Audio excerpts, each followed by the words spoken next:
Papa mwana nanga aobuki ya ngai kila na bakitani babino lonani po bolia na motoki nde bosili fota po vivre yo lukaka. Débrouillez-vous pour vivre. Article 15 maman, débrouillez-vous pour vivre. Sala lokola e ba West Africain mama, sala lokola e ba mpotolokeshi e mame. So na teka mwa londonda mwa kopo ya masanga na lokampo na vivre. Article 15 maman, débrouillez-vous pour vivre. Vraiment, mbote na bino bana Kinshasa, mbote na bino bana Congo pe ya monde entier, na pesi bino mbote mingi pa nyonso tu bozo landanga sikoyo. Ngai ya bino molobeli l'imperturbable Lubaki. Na lobana bino tango nyonso tu soki ba information ezali. Bo anomona nga pe toujours kolega pona ete ko pesa bino toujours ba information concernant notre pays. Alors, lelo na ye pona ko pesa bino trois informations importantes. Information liboso touti kolanda récemment awa Henri Magie. Oyo ba yebi ete na ko rappeler bino mukie. Henri Magie aza cadre na kati ya PPRD. Monsieur Henri Magie. Tant que président de la République Félix Antoine Tshisekedi Tshilombo a eu pouvoir na 2019. Tant que basali passation du pouvoir en 2019, Henri Magie a l'écran dans les médias à l'oba n'importe quoi, eux c'est là l'oba. A sali même outrage na mokonzi mboka. Nde bazwa kiye, bakanga kiye, bachakiye na boloko ya makala. Il a fait au moins son abosalité 2 ans na boloko ya makala. Récemment awa a ekobima. Comme a sibi peine il y a 2 ans, a ekobima. Une fois bimi na prison centrale de Makala, a l'équipe directement na émission, il y a 7 sur 7, il y a Madame Nabiso Paulette. Henri Magie a lobby bablo komoko, nous les Congolais nous autorisé en côté. Justice ya Congo, il faut saisir. Opportunité on a zoro lobapé et l'équipe presque na ba réseaux sociaux mingi. Makambo oyo. Na hotela bino image yango sikoyo. Bino moko bozola na sikoyo na tela bino bol la nono mukinanu.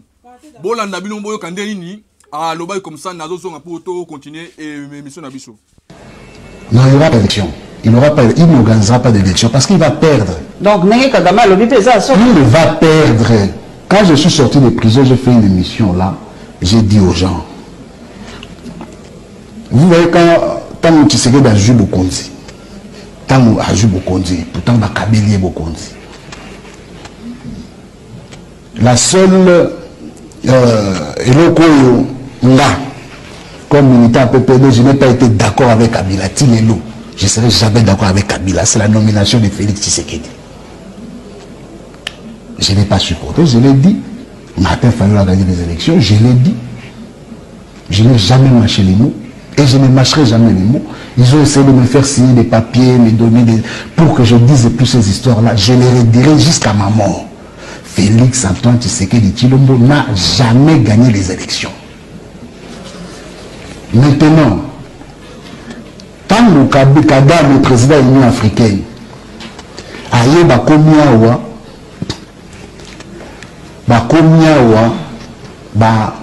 deal na bango yena Tshisekedi. Dans ce deal-là, Tshisekedi pourra faire asseoir Bokonzi Naye. Il croyait que le pouvoir se donnait à Kigali. Or, Kabila a Bango, les pouvoirs au Congo n'a pas besoin ni de l'Orient, ni de l'Occident, ni de... Ça se passe ici au Congo. Les pouvoirs émanent du peuple. Comme le veut la Constitution dans son article 5. La souveraineté appartient au peuple seul. Nous en disconvenons. Tshisekedi doit sortir à grande porte. Honore le nom de Tshisekedi. Sinon, ce nom de Tshisekedi deviendra péjoratif dans ces pays. L'avenir nous le dira. Ceux qui va bien Tshisekedi, c'est qui va finir na Congo. Ceux qui ont béni par la grande porte. Sortir par la grande porte, c'est effacer ces histoires de Kadima ici. Nous constituer une CENI consensuelle nous mettre une cour constitutionnelle consensuelle d'organiser des élections dont il ne sera pas candidat. Une constitution, droit candidat pour la... Oui, là je ne parle pas de la constitution, je parle pour qu'il sorte par la grande porte. C'est-à-dire la roue on ne vante pas deux fois. Il y a un président... Exact. Attends mon président. Attends, gratuité seulement aux zones d'Imarote. Voilà. J'espère que comment Henri Magie a lobby Babilobé la bilumo bolandi mingi mais c'est que moi je vais vous dire justice nabiso justice yamboka na ngai République démocratique du Congo faut que saisir opportunité oyo moment oyo toko tika messie oyo aloba babilo ko utu kolobate bokanga yebo zonzo suna mboloka makala akolo babilobela ozoloba wana te soki président de la République azaki nommé par Joseph Kabila entre président Félix na Kabila sengeli bakanga nani parce que à l'époque là bino ne batu bozaki na pouvoir bino batu bo organiser ba élection na 2018. Ce que Sengi Bakanga Baokanga Nani, si réellement Joseph Kabila a nommé qui président Félix, il faut pas qu'on monsieur Kabila. Parce que y a organisé une élection. Monsieur Henri Magie, faites attention, messieurs. Au lieu de déborder à niveau, nous, peuple congolais, dans un moment où nous allons. Na période où tozali toza na posa makambo ozolo ba wana te so mo no za makambo lobate kanga munoko no vana nie talande ni bazo diriger mboka oko totika yo oloba babilobela te le pays est attaqué le pays est occupé pour le moment toko tika yo oloba babilobela ozolo ba wana te toko telemela otina suka peuple congolais to vota ki biso tout président Félix Antoine Tshisekedi Tshilombo. Biso ne ba to vota ki est. Nomination et parce que ba organiser ba élection salama ki biso tout. Il ne peut na ko kende ko sanini ko voter. Tout le monde na république ko mettre ko voter. Parce que yo outi président so ba betcho ba okuna na prison so ko vertige na okuna. Ozo bi mapolo babilobela. Na moment où biso toza na problème très sérieux ya guerre au toza na est ya mboka na biso. Mais c'est Henri Magie soko mono za likama lobate kanga munoko na ovana nie tala na misu nini tozo diriger mboka. Yo ko le kateka pour le babilobela que bonoma ki président Félix to boyi jamais. Boni boy ko li ko saka na ba congolais boy ko. Boni boy. Le pays est attaqué. Moment où tu as posé sur nous surtout dans le moko. Yozo le kana média pour le babilobela. Nako signalé quand même concert nabiso madame Paulette. Batumusu soki hein bozo mona batanas na bango bazala ko lo makambo ya buzo ba botika te ba le kana ba TV pour na ba lo babilobela. Justice faut saisir occasion oh faut pas kanga azo dans la prison. Ce n'est pas normal. Ce n'est pas normal. Nous, peuple congolais, c'est le seul moment où c'est tellement. Et c'est tellement pour tout bundisa banguna o bazali ko telemela toujours mboka na biso. Toza na bon na ba infiltrer sur le plan interne ya mboka na kati ya mboka bazana biso. Toza susu na ba banguna o bazana nzinga ya ba frontière ya mboka na biso. Dans les 9 provinces Tozana Bango, Tozana Banguna Mingi, parmi les 9 parmi les 9 pays Tozana Bango aux entours Nabiso. Banguna Bazebele. Wanezaki message nanga liboso concernant M. Henri Magie. Ozaki cadre na PPRD. Bino boko pesa biso leçon nini. Vous PPRD. Quelle leçon que vous devez nous donner vous? Il n'y a rien, vous pesa leçon mon côté. Vous avez fait au moins 18 ans à pouvoir. Qu'est-ce que vous avez fait? Vous savez déjà nini. Vous savez nini ya malam. Et le côté. Vous avez économie à Congo. Vous avez entre maboko ya étranger. armée na biso bo ça ba mixage bo infiltrer armée na biso dans la police mêmement na ba entreprise de l'état même chose récemment awa DG ya SNEL balongo lié une fois balongo lié bakangie pe ayiba ki mbongo to ezaki moyibi to be ngongo détournement te faire partie de ça le bango eza moyibi kaka ayiba ki mbongo ya SNEL bakangie to ko yoka mbala moko ke no te azaka na ye rwandais allez Rwanda na posa nini ba ke sambe se kuna na kati ya pays na bango. Imaginez esikani biso tozali pasi nini otozango na mboka oyo. Un DG Yasnel, DG qui peut au fonction na kati ya société na biso. Société ya munene ya mboka. Un Rwandais tout fait. Allez bino bolingi bo pesa biso les sonini oyo bino PPRD bo pesa biso. Exacté. Mais c'est Henri Magie zo monoko na yo kanga yango. Tala ndenge nini toza ko diriger mboka. Toza sa mboka na rai. Justice faut pas saisir occasion, faut pas quand ces messieurs là-bas sont sous la prison sur Outaki. Parce que trop c'est trop. Moment où tozali, toza na moment te que y a ba distraction où balingi ba la biso, mais c'est Henri Magie là, je vous dis clair. Ngai molobeli, l'imperturbable Lubaki. Na lobi no clair. Soki ozan li kamaro lobate, zo monoko kanga, tala na misu ndenge ni toza ko diriger mboka. Bino ozan na leçon o bo pesa biso te. Leçon ni obino bo ko pesa biso. Botikeli président Félix Mboka na un moment moko tellement difficile bo infiltrer Mboka sur tout le plan. Alors bino bo loba biso nini? Joseph Kabila a pouvoir pour aya osa nini. Pendant tous ces 18 ans à ça qui nini.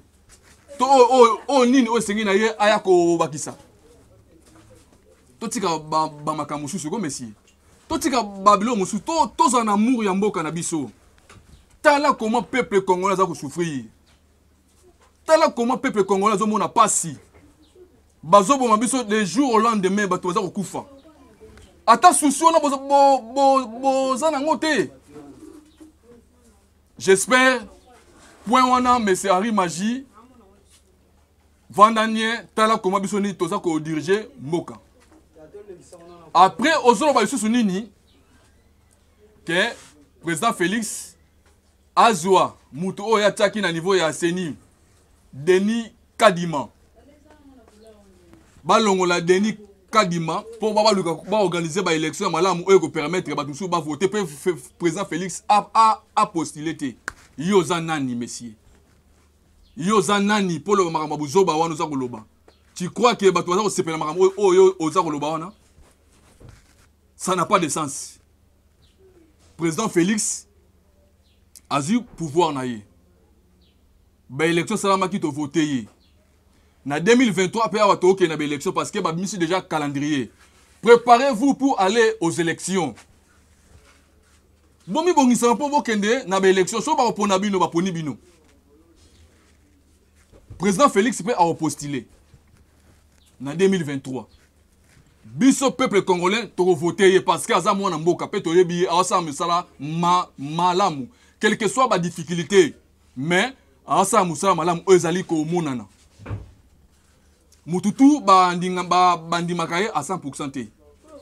Ba misusu ba kondimaye, ba misusu pe ba roboya, c'est toujours comme ça. Vie ezaka ndengwana, monde ezaka toujours ndengwana. Ba tutu ba rolinga ote, o ba rolinga bazala, o ba rolinga ote pe ba rozala. C'est clair. J'espère point wana na lobeli bilango très bien. Siko yo to côté ce qu'on a deuxième partie na biso. Bola encore deuxième vidéo on a na bino siko.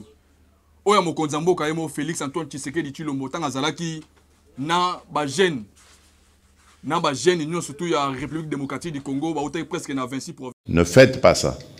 Ne haïssez pas les étrangers. Et d'ailleurs à propos du Rwanda, ça ne sert à rien de regarder le Rwandais comme un ennemi. Non.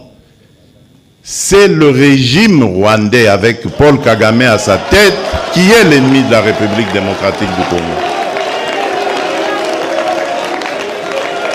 Les Rwandais et les Rwandaises sont nos frères et sœurs. Et d'ailleurs, ils ont besoin de notre aide parce qu'ils sont muselés. Ils ont besoin de notre aide pour se libérer. Ça n'a rien à voir avec ce que leurs dirigeants sont en train de leur imposer. Donc, ne les regardez pas comme des ennemis, mais comme des frères qui ont besoin de notre solidarité pour nous débarrasser et débarrasser l'Afrique de ce genre de dirigeants rétrogrades qui ramènent les méthodes des années 60 et des années 70. Alors qu'en Afrique, on avait décidé de mettre fin au bruit des armes. Si vous vous rappelez, ceux qui suivent un peu, c'était 2020, il fallait taire les armes en Afrique pour que l'Afrique passe à autre chose, comprenne qu'elle est la dernière de la classe dans le monde parce que, justement, à cause des guerres et des divisions, nous nous étions entendus comme ça. Malheureusement, ce n'est pas arrivé, on a dû encore prolonger, mais c'est à cause, justement, des dirigeants tels que Paul Kagame. Et il s'enorgueillit d'être un faiseur de guerre, un spécialiste dans la guerre. Il en est fier. Moi, à sa place, je me cacherais, j'aurais honte d'assumer le fait qu'on sème la mort et la désolation. C'est honteux. Et je dirais même diabolique. Nous n'allons pas manger de ce pain. Merci beaucoup. Binomo Bolandi vidéo wana au président de la République avant qui n'a pas gêne presque ya Congo bimba pour na obeta toujours masolo ya mboka. Voilà. Au biso to retenir par rapport ya message ya président de la République et ça na point oyo a réveiller toujours conscience ya biso ba gêne entre biso na peuple rwandais tout na bango na problème moroté. Nous sommes des frères, dit le président de la République. Oui, nous sommes condamnés à vivre ensemble avec les Rwandais. Parce que tous en avons des frontières. Qu'est-ce qui se passe réellement? Les pouvoirs en place au Ezali, dirigés par M. Paul Kagame, pouvoir Rwandais ont toujours dérangé l'Afrique. Alors, qu'est-ce que nous devons faire? Peuple rwandais, nous les Congolais. Presque Afrique Mobimba, tout ça Afrique Mobimba en général. Nous devons se mettre ensemble. Pour pouvoir déranger l'Afrique. Parce que en 2020 ou 2021 comme ça, c'est une bonne sanité. Na Union africaine, qui très bien que na niveau de l'Afrique, nous devons faire tout pour nous faire éteindre tous les mandoki, tous les pembeni, tous les voisins moyens comment faire pour développer l'Afrique. C'est ça que na Union africaine. Pour faire tout, qu'on se débarrasse de l'arme où ils ont dérangé l'Afrique, comme ça tous voir maintenant il y a développement. Parce que tout le temps, guerre, tout le temps, massacre, tout le temps, tuerie presque partout en Afrique. Et tout ça, récemment, na Burkina Faso, na Mali, presque dans les pays mingi, na Libye, et ça même tout le monde. Tout le temps, guerre en Afrique, ce n'est pas bien. Et nous sommes en Afrique ici. Moi, je na voie de développement exact, parce que tout ça toujours dans la guerre. Il faut qu'on se débarrasse de M. Kagame, dit le président de la République. Il faut qu'on s'en de tout pour que l'on ait le pouvoir et Kagame en place. Peuple rwandais, biso toza simana bino. Tous ensemble, ne que kuna sika bozali bozana na insécurité, bozana mo adirité. Nena ko bima po asa la marche kuna na Rwanda azate. Depuis Kagame avant na pouvoir, ti lelo alonga na pouvoir te. Bon trouvons normal. Après hier azo pesa biso leçon ni oyo Kagame a opesa biso. Pour akende koloba ke non. Président Félix azo quitté na ba élection. Hier azanani. Na pays no mo sika yo zali de pour faire na pouvoir. Ceux qui au sein de 25 ans na pouvoir na ebikuté sur combien depuis En édition, après, depuis 98. Depuis 98, Tilelo, son abo sanité. Aux arts na pouvoir. Alors, yo les sons yo au Pesabiso, yo monsieur Paul Kagame. Faites attention, moi je te dis, faites attention. Eux ont mot cannabiso. Manipulation fait distraire bisoati. Faites attention, là, c'est moi qui je vous dis ça. Parce que trop, c'est trop. Ozali Mokaya Simo Kimbangu. Mokaya ya Kimpavita Nona Béatrice. Ozali Mokaya Bangunza. Ozali Mokaya Bakisimbi. Kosama c'est quitté, trop c'est trop, trop c'est trop. Là, moi je vous dis clair. Bon, moi, on a Baramageton. Si vous continuez comme ça, tu es mal à l'aise de la sécurité. Vous allez me dire qu'il y a un Zamba Pona. Kosama sécurité, si vous blaguez avec ce pays, cette fois-ci, je vous dis non, non, trop c'est trop. Paul Kagame, là, je vous dis clair. Bon, moi, on a soda mi poussé par 60. Si vous blaguez, bon, comment on a bango? Bon, infiltrer sur tout le plan. Bon, le peuple congolais a bougé. Bon, le peuple congolais a souri, a senti quand même à l'aise. Toujours mal à l'aise. Comme mabiso, comme massacré, comme violé. Comme ça, nous sommes tous les bino bosala. Bon, il y a minéré na biso, mabe. Bon, mabiso, mabe. Tout est sengé bosala, bozali kosala. Vous trouvez ça normal en tant qu'humain, en tant que moutou. Ne croyez pas que vous allez vivre dans le monde de Moussous. Non.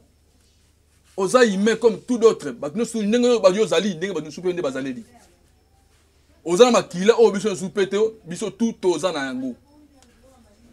Ce n'est pas bien comme ça. Ce n'est pas bien. Ce n'est pas bien comme ça, mais c'est Paul Kagame. Si vous continuez comme ça, bon sentir.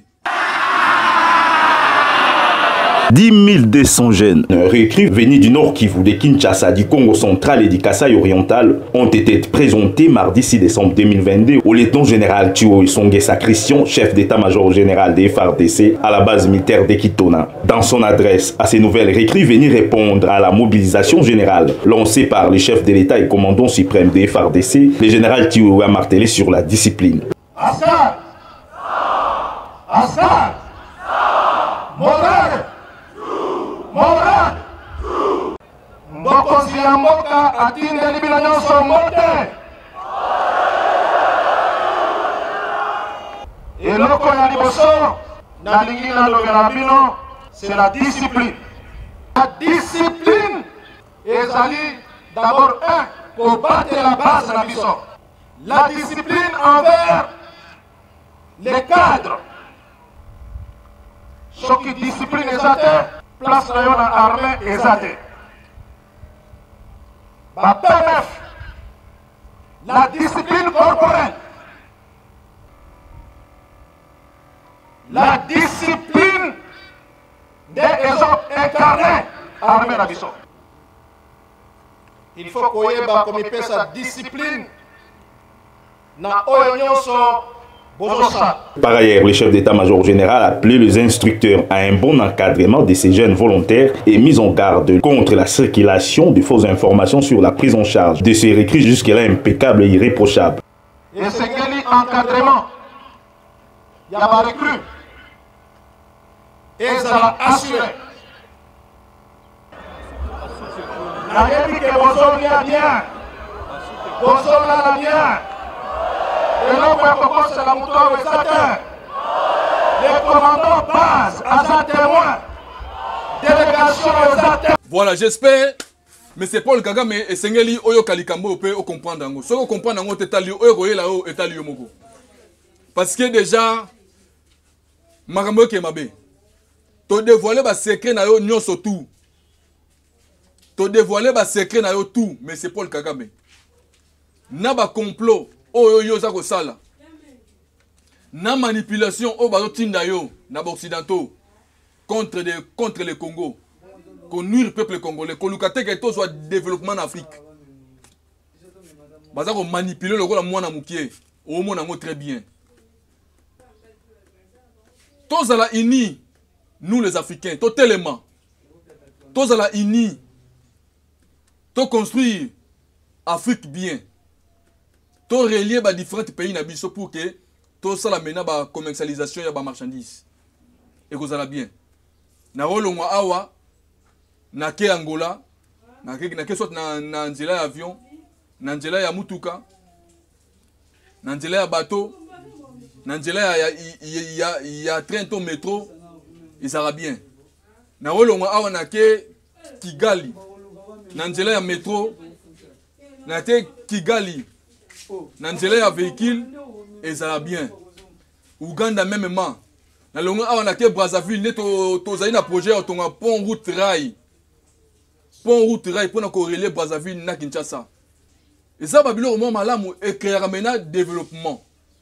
Parce que surtout to za ko sala ba échange commercial na biso babilo longa na Kinshasa ke na Brazzaville. Na Brazzaville paye awo. Ba échange wana ne permettra ça nini et faire ça la développement na niveau ya continent. Mais so ba guerre ezali. Ba conflit ezali. Bozo montre que nos développement est causalité. Kagame, faites attention, là je vous dis clair. Manipulation au baosa le panayo. Boya yango, tika. Tika. Parce que reçu que l'homme abe. Ba blanc wana bazarande wana ba utiliser yo, ba manipuler yo, ba sisse ba mamel na yo. Ti ba monique ezasu na musala moko te basanini ba abandonner yo. Ba occidentaux baza bongo. Ne croyez pas que ozomona que non yoza homme fort.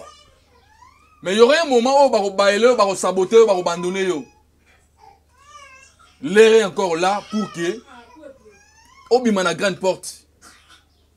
Si vous continuez comme ça là, je vous dis et su que l'homme abe. Voilà bande konanga ba congolais. Deuxième point, c'est que là na bino yangwana, vous comprenez très bien bon dans l'affaire de l'état. Bon de la maramamboka est important. Bako sabino te na l'église que non, botika politique na ba politicien, eza lokuta, c'est faux, c'est archi faux. Adage moro loba boya. Un peuple qui ignore son histoire, il est comme un arbre sans racines. Peuple oyo azako négliger histoire ya mboka na ye. Histoire politique ya mboka na ye. Eza lokola nzete oyo eza na racine te. Eni koloba nini? Nzete oyo na racine te soki mbonge ye soki mupepe ye et ça nini ekokweya. C'est la même chose avec nous. Barozo ba bengi yo ba manipuler yo aposa nini okeyimba. Pourquoi? Parce que oyebi histoire ya mboka na ote.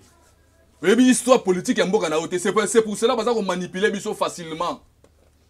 Ba ele biso ba église belé awa lo coûter le qui trop na église na biso. Beauté ya bana na nzambe vérité. Beauté ya bana na nzambe makambo ya politique ya mboka ndenge za kotambola. Et kozala malamu mingi. Bati ko sa biso na niveau to comme no ba ko sa biso sur ndenge na te. Beaucoup des églises na Congo mais ça appelle au moroté. Peuple congolais toujours na souffrance, toujours na passe. To sangani awa combien de fois na martyr awa pour prier pour le pays. Combien de fois bakil ti boni to sali awa pona likama mboka. Mais solution moko ezo maté. Pourquoi? Parce que ba pasteur wana ce sont des collabos. Vrai pasteur. Ba pasteur oya solo faut bater ya bana na nzambe makama mboka. Tango yo osa prédication na niveau ya église. Kozang bozang saka pointer ya mboka. Faut bo lobela rango. Comment pays ezo marcher? Et c'est important faut boter ya kabana na nzambe makambo wana pour tout réveiller conscience ya peuple. Et réveiller toujours conscience à peuple pour na kotala mboka ndeni eza kokende. Mais bino boza ko distraire biso okende poto. Okobala. Okozwa musala. Te bote biso makambo te, toi posa makambo te. Pour ceux qui moquent eza bien, muto environ kokende poto te. Muto kobala ekozala facile. Ce sont des moyens qui nous manquent pour na mutabala. Ezali kambu ya kindoki te o bakangi muto te. Ce sont des moyens qui nous manquent. Tout on les a liés na nini. parce que pays est bien été. Économie en mboka est bien été.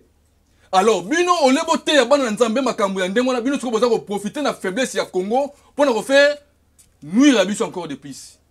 Ba pasteur bo changer comportement na bino, bo changer ba prédication na bino. Eza bien été. Biso tout toza bana nzambe. Moi na Satan azate, tout le monde toza bana nzambe. Prêcher batou bonne nouvelle, oui. Faut aussi marteler pour le pays, pour l'intérêt national. Pour l'amour du patrie, c'est important pour nous tous. C'est ça le pasteur o esengena lo banabino muke ya ngwana. Bote ya bana nzambe marama mboka, bote ya bana nzambe peut aussi Bible, c'est bien. Mais boti ko sabiso. Potolinga susu ko ba ko sa hoteleki mingi. Trop c'est trop. Oh tous les gars est de la République. Bozo le belangote na l'église, mais c'est très grave. Depuis ton bandit guerre depuis bandit. Bon tant que 4-5 églises oyo balobeli makambo ya guerre oyo. Tant nebo kendara dimanche l'église. Quels sont les pasteurs oba oser taba lobakeno tala botana est kuna nezo kende.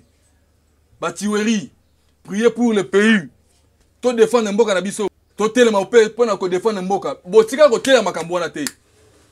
Bozo mebiso na distraction sur distraction. Toboyi, bon changer prédication na bino. C'est moi qui j'ai nazolo banabino, c'est moi qui vous parle là. Parce que trop c'est trop continuer de moi té. Bon ko ça va tout na niveau té. Muntu pour voyager faut yo oya o prier pour na yo télé. Ah mais c'est quoi ça? Pourquoi biso peuple congolais toza boyé? Pourquoi? Pour muntu voyager faut qu'il pas pasteur, qu'il semble laye. Attirer le beau copé à Betalisota à l'Obaté. Ah, nous les Congolais, c'est pas si peu mawa. Président de la République, ton mouton va moyen naïe. Ton musicien chrétien, ton ya profane. Tant à voyager. Est-ce que ça va dire que c'est secret que bon mi mouton ya baté, boyna boy. On peut pas continuer comme ça. On peut pas continuer comme ça. Ce n'est pas bien. Ce n'est pas bien. Ce n'est pas bien, je vous dis. Hein. Ce n'est pas bien. Et ça bien été. Nous devons changer notre comportement de voir des choses. Beauté à bande nzambe, vérité. Bon profiter de la faiblesse. Oh, tous en pour na bo comment encore manipuler biso. Non. Article 37, il y a constitution en mort la biso le bino pour na bino ba pasteur. Boyo kango très bien. Article 37 le biboy. Les pouvoirs publics collaborent avec les associations. Les associations qui contribuent au développement culturel, économique, spirituel, il y a pays, il y a mboka. Lorsqu'on parle des associations, bino pe ba église, boza ba asbel. J'espère bino mo pe boye bien très bien. Boza ba asbel, boza ba association. Vous devez contribuer au développement, il y a mboka. Sur le plan spirituel, économique aussi. Mais bino bozo sala ba makambo wana te. Eza mabe. Toza bana mikete pona bo continuer ko manipuler biso boy trop c'est trop prêcher bana na nzambe makambo o eza important. Au-delà de la Bible, vous devez aussi prêcher les enfants de Dieu les affaires de l'État. L'amour du patrie, c'est important. Voilà, bandeko na ngai bana Congo pe ya monde entier. Deuxième partie c'est ngena lo bana bino presque yango wana. Pona ko chiter to na hôtel bino moi extrêmement mukie ya vidéo oyo. Tozo yoka. Tozo ka jaba eko que président Macron, président de France. Tozo yoka ba eko que azoya kalate awa na Congo. Si tout va bien, peut-être en janvier, na habité si réellement en janvier, quand en décembre, na mais il semblerait que Azoya na Congo. Troisième point, c'est na le banabino. Peuple congolais partout dans le monde. N'a rappelé bino moukié. Union européenne. Union européenne. Bappé si somme il y a 20 millions de dollars américains na Rwanda Pourquoi? Pour renforcer l'armée rwandaise. Bapesi au moins 20 millions de dollars. Armée Oyo, baza agressé biso. Les mêmes armées wana Union européenne apesi bango makoki. Apesi bango mosolo mbongo. Pour renforcer la sécurité de l'armée rwandaise. Y compris France Nakati. Congolais, surtout la diaspora. Beauté les mains. L'air est grave. Na hotel la bino pe extrême awa. Bande ko na biso pe ya France batini lenga pe message awa na vidéo na bango na ochango awa. Et pas ya monsieur Blaise Lukaou na pesi yo mbote si vous allez na France. Na vidéo au Tinelenga, vraiment c'est très bien comme ça. Bon, c'est mobilisé. Bah, le na biso awa baza na marche mora munene na Paris kuna. Bana ya Londres, bana ya Belgique. Bo sangana na bandeko wana ozali coordonné par monsieur Blaise Lukaou. Bo sangana bango pour parce que bana marche munene ya kafu pour na ko telemela France. Ko yebisa France non. Non pour la balkanisation ya Congo. Non pour la guerre aux Zolekana Est. Bazana marche ya munene ya kafu boke boya boke nebele boya ebele kuna. Bo sangana bo se manifester que bozali contenté na mabeza olekana Congo. Bana France, il y a partout ya monde atié bo sangana kuna na niveau à Paris. Bino mo bozo bokola na vidéo oyo presque eza na kati wana déjà na zote la bino vidéo yango bokoyo kango très bien. Ba pesi na ba date na bango tout na kati. Jour au Barosala marche wana ya kafu. Bolobinini! Non! Bolobinini! Non! Bolobinini! Non!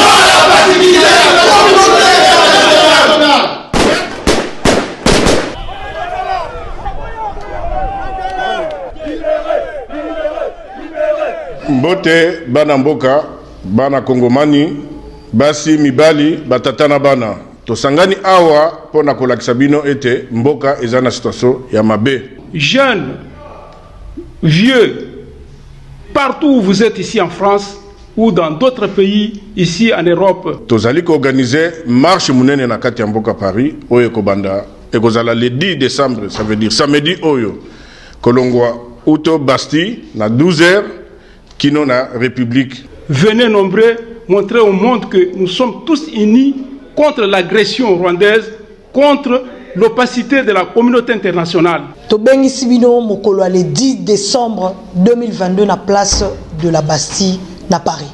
Le 10 oyo na bengi si batu nyonso congolais nyonso o déjà à Timba o ya comprendre combat na biso wa fungoli misu pona ba dongolo misu ya mboka na biso to sukisa na bango. Lisanga oyo bomoni ezali pona esengote, ezali pona colère, to ana kanda ya makasi, ezali pona mboka. Biso lelo to sangani pona ekolo na biso. Likamwa mabele la patrie ou la mort.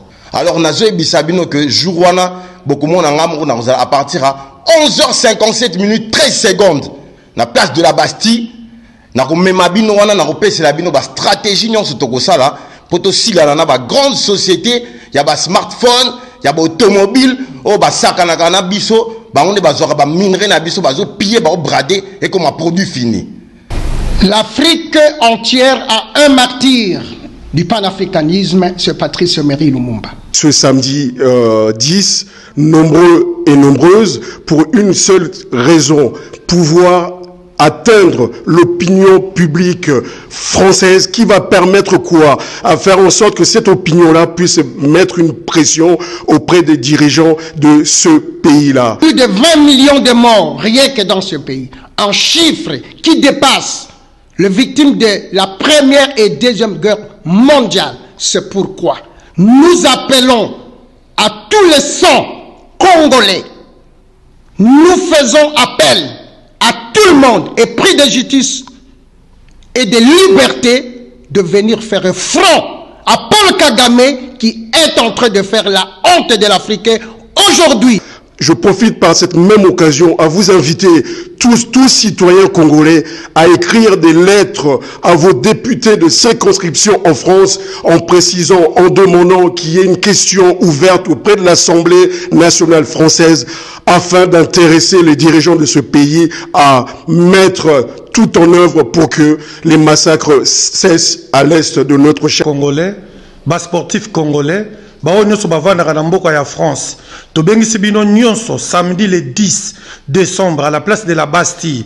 Boya ebele. Il faudrait pas que l'histoire nous retienne de nous comme étant des complices. Il y a pacificité na biso par rapport il y a agression en mboka na biso. Tout ba maman biso to boti bana na biso bazo souffrir kuna na est bazo sala misala moko ya pasi bazo eloko te bazo boma bango butu moi mama nyonso pa yozali na bana na biso to kolela pona mboka na biso ndeka président sonda bosimbi ba mama osimbi ekolo biso ba mama to tele ba pona mboka na biso pona Kagame Kagame oyo azo sala kuna na mboka na biso en tout cas biso nyonso les 10 Les générations futures vont nous traiter par rapport à agissement d'Abisso parce qu'ils vont dire que c'est pendant notre époque sur la terre que le Congo est balkanisé. Alors, mettons-nous tous debout le 10 décembre 2022 à partir de 12h. Tokuta d'Abisso dans la Bastille. Artistes et musiciens nyonso bavandi awa na mboka ya France. Bas sportifs nyonso bavandi na mboka France. Boya ensemble tokuka ko benga na bangunda oyo bazali ko envahir mboka na biso. Bande ko na biso bazako souffrir bazako bomba bango.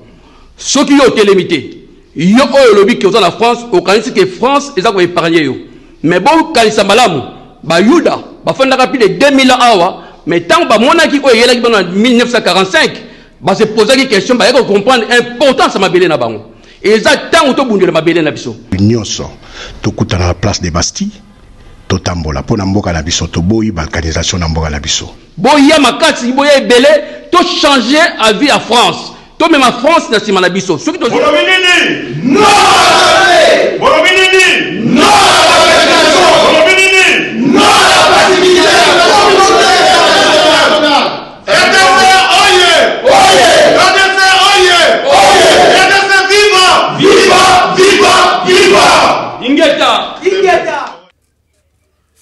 Alors, biso maintenant à niveau ya Kinshasa. Qu'est-ce que nous devons faire? Si réellement Emmanuel Macron a zoya na Kinao, biso peuple congolais to manifester vraiment mécontentement na biso vis-à-vis à France. Si réellement koya ngai kutu na loba boy na gouvernement na biso boye bisari libela aya na été. Aya te avant na ekuna poso aya awa. To koyo kse soni. Akoyoka mama na soni po to kotele pena lumbe ya kosakana te. Mumba kutu yango boye bisaye ke aya na été avant ne kuna na France akipe makambo mboka na bon France ya France kuna aya ne awate posoka ose ko ya awa to kotele mama na lumbe mulunge ya kosakana te akoyoka soni pour rien au moins katika ne kuna aya te parce que soka ose ko ya na kata na Kinshasa awa yango ba moniso toza ba naïf to Pobo sarana biso boyoko. Bino bato ko armée. Bo pesa bango tout sengé bo pesa bango. Après susu oya awo lukanina. Boni ko sarana biso boyoko. Bozo mona ba noir comme étant ba esclave na bino. Hein? Vous quoi? Bozo mona nini? Poso pembe wana bozo kansani bino na bozo supérieur na biso. Boke na Brazzaville sika bokene ko coloniser kuna ezamboka na bino te hein. Boken na Brazzaville kuna boken na sama na kuna comme bo coloniser Brazzaville bisoté tozo kufa awa chaque jour bazo bomaka biso chaque jour bazo ko violer ba maman na biso chaque jour mokolo na mokolo bazu papa bazo la azola na mwana na ye o aboti mama ba ebisi mama ala na mwana na ye o aboti. Après bino bozoya après oya ko lukani na koya no wate ba kondi boye bisare déjà aya na wate posoka oser ko yawa to sele pena lumbe pena a mona pena somo ma sécurité parce que on peut pas accepter comme ça trop c'est trop aya te atika les sikazali a occuper no mamna ya ba français kuna biso tozali le plus peuplé pays où le bar français où tous allez belé dans le monde des abyssos mais bino aussi francophonie boké pesa na Rwanda et c'est Rwanda le bar français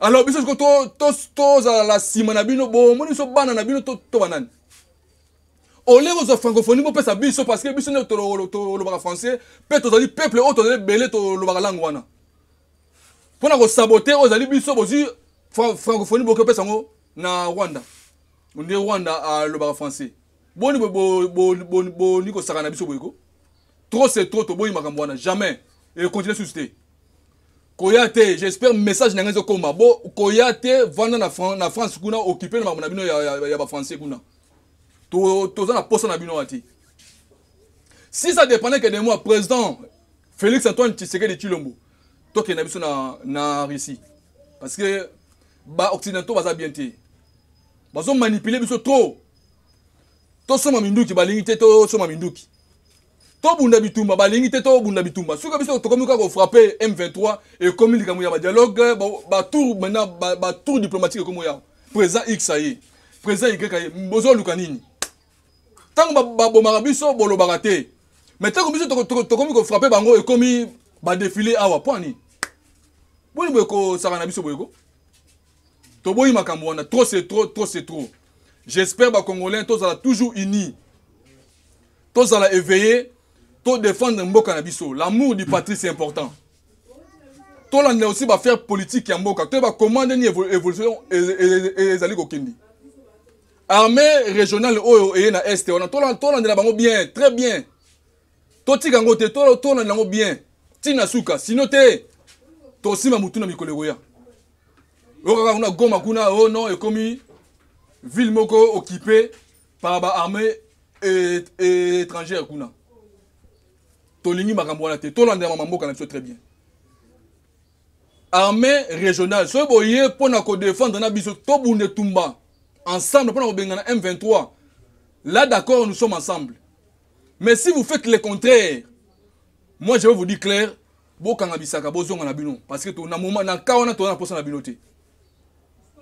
J'espère c'est un peu ça que le peuple congolais to comprendre pour na chiter point ya suka senge na bino na sabino saka point moko ya suka.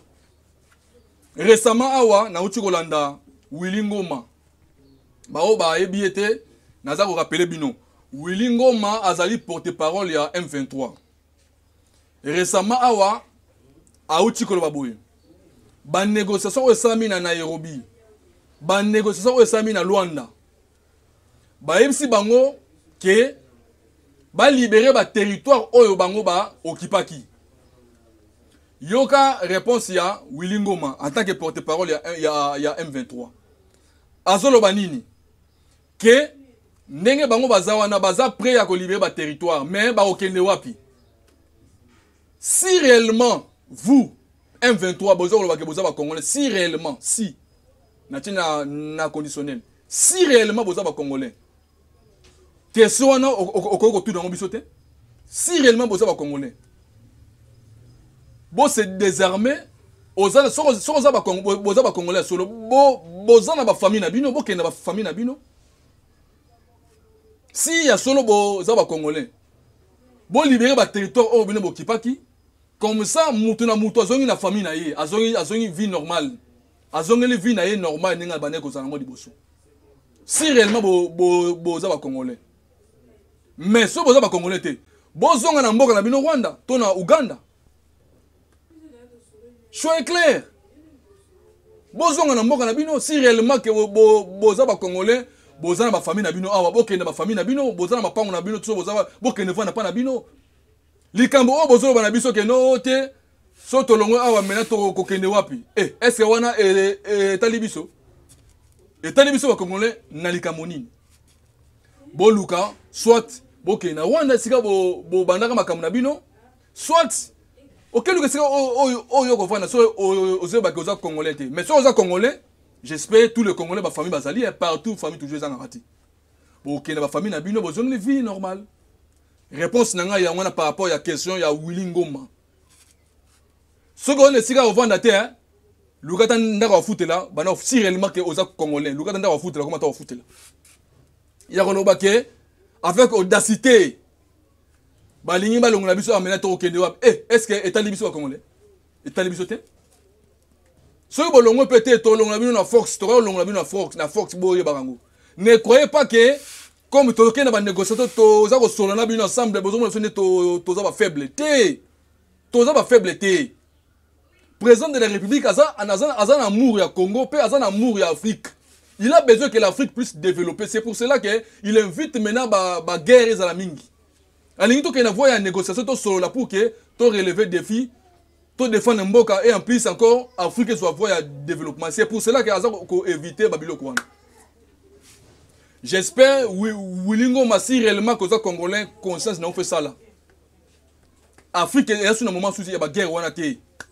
J'espère, merci pour aujourd'hui, on peut se limiter ici. Abonnez-vous toujours sur notre chaîne Congo Avenir TV. Abonnez-vous aussi sur notre chaîne Article 15 TV HD. Vous abonnez à la chaîne sur YouTube. Vous partagez les liens qui sont partout. Tout le temps sur l'information, toujours les Gabonais appellent ça information. J'espère. Nasuki awana mokolo malelo vous partagez les liens et qui sont partout dans le monde. Ba yo ka message na ngai. Et comme la bino na sana pesi beaucoup plus na mbote. Nandeko na ngai o azana niveau de France monsieur Blaise Lukaou toujours ba communication boye ça nga très bien pour que na ba commander ni na kono pesa ba message. Une fois bo salim marche wana capturer kanga ba photo ça ba vidéo tindelanga comme ça na pe na ko lobelango toujours vraiment bo continuer de les très bien pour na ko défendre toujours mboka na biso. J'espère on peut se limiter ici. Vive Congo nouveau, vive l'Afrique nouvelle. Ingeta Eva mwana nanga aobuki ya ngai kila na bakitani babino lonani po bolia na motoki nde bosili fota po vivre yo lukoko débrouillez-vous pour vivre article 15 maman débrouillez-vous pour vivre sala lokola e ba West Africain mama sala lokola e ba mpotolokeshi e mame so na teka mwa londunda mwa kopo ya masanga na lokampo na vivre Article 15 maman, il faut pas vivre.